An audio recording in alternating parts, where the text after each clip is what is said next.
ओम नमो भगवते वासुदेवाय। मित्रों में डॉक्टर टी.पी. त्रिपाठी, वास्तु ज्योतिष आचार्य, आध्यात्म चिंतक, विचारक, वक्ता चैनल में आपका स्वागत अभिनंदन करता हूँ। कुंडली में नीच का गुरु देख करके लोग बहुत परेशान हो जाते हैं कि नीच का गुरु है, अब तो जीवन बर्बाद हो गया, बिखर गया। ऐसी बात बिल्कुल भी नहीं है। काल पुरुष की कुंडली में पहले हम लोग समझते हैं कि गुरु हैं क्या। काल पुरुष की कुंडली में गुरु भाग्य के कारक हैं, नवम भाव, और पुरुष संतान, शादी विवाह आदि तमाम सुखों के कारक हैं। गुरु जीव कारक ग्रह हैं। अगर वो अपने दूसरे घर यानी मकर में जाएंगे, मैं काल पुरुष की कुंडली को लेकर के बात कर रहा हूँ, तो नीच के क्यों हो जाते हैं, आइए इसको समझते हैं। दसम भाव शनि का है, कर्म का कारक है, भाग्य का कारक कर्म के कारक में बैठ गया। आपके भाग्य का जो जीव है, जीव कारक ग्रह कर्म कारक के घर में बैठ गया। इसका मतलब ये, और दसम भाव नवम से मारक भी है, यानी भाग्य आपका बढ़ गया। अब आप अपने कर्म से ही आगे बढ़ सकते हो।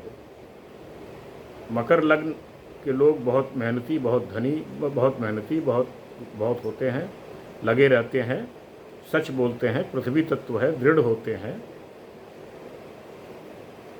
तो और शनि को ज्योतिष मंडल में दास भी कहा गया है। गुरु दास के घर में, दासों के बीच में आ गया, तो उसका गुरुत्व तो खत्म हो गया। कौन सुनेगा उसकी बात? उसकी अगर वहाँ पर गुरु लोग होते तो वो सुनते। दास के घर में है, उसकी बात कौन सुनेगा? इसलिए वहाँ चुप हो गए, नीच के हो गए। वहाँ उनकी नहीं चलेगी। वहाँ उनकी चलेगी जो दासत्व की परिभाषा समझते हैं। दास लोग गुरु की परिभाषा नहीं समझते। आप अपने घर में किस महरी को जो काम करने वाली है उसको आप ज्योतिष सिखाएंगे तो समझेगी? वो नहीं समझेगी। उसको उसी भाषा में समझाना पड़ेगा। और ये जितने ग्रह हैं, ये सब भगवान विष्णु के अवतार हैं। इसमें कोई ग्रह अच्छा या बुरा नहीं है। आपके कर्म के अनुसार वो कहाँ प्लेस हुए हैं, भाग्य बनाए हैं, वो महत्वपूर्ण है। नवम भाव में आप गुरु होता तो आप चांदी के चम्मच को लेकर जन्म लेते। एक बच्चा जब गर्भ में आता है, एक अमीर घर की लड़की में आता है, एक गरीब घर की लड़की में आता है, उसका क्या दोष है?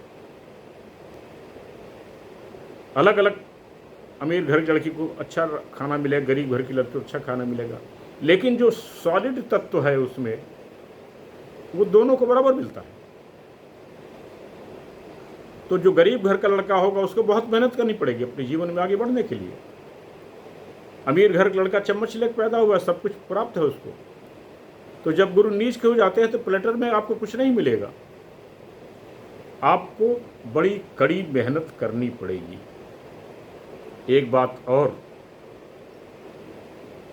अनुभव में देखा है, जिसका गुरु नीच का होता है, पुरुष संतान प्राप्त करने में दिक्कत होती है, विवाह में भी परेशानी आती है।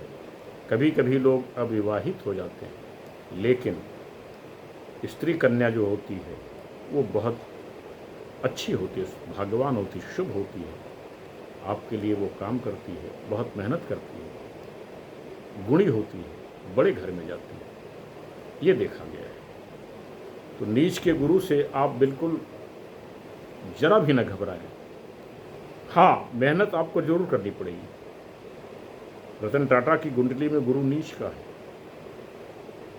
लेकिन उसके बाद भी उन्होंने अपनी मेहनत से अंपायर खड़ा किया, लेकिन उनका वैवाहिक जीवन शून्य है, पुरुष संतान नहीं है। तो ये ग्रह ही आपको जीवन आपका चलाते हैं। आप उसको समझें और समझ के ये समझें कि क्या करना है, कैसे करना है, कब करना है। एकदम से परेशान मत हो। मुझे उम्मीद है आपको ये बात स्पष्ट हो गई होगी कि ग्रहों की नीचता और उच्चता का क्या मतलब है और क्या करना चाहिए। मेरा ये वीडियो पसंद आया तो शेयर करें, सब्सक्राइब करें, लाइक करें, दोस्तों को बताएं, मित्रों को बताएं, रिश्तेदारों को बताएं, और लोगों को बताएं, उनको भी जानकारी हो, उनका भी भ्रम दूर हो। मेरा नंबर है 9451033559। इस नंबर पर आप मुझे रिंग कर सकते हैं, कॉल कर सकते हैं, अपनी परेशानी पूछ सकते हैं, उसका निदान किया जाएगा। तब तक के लिए नमस्कार।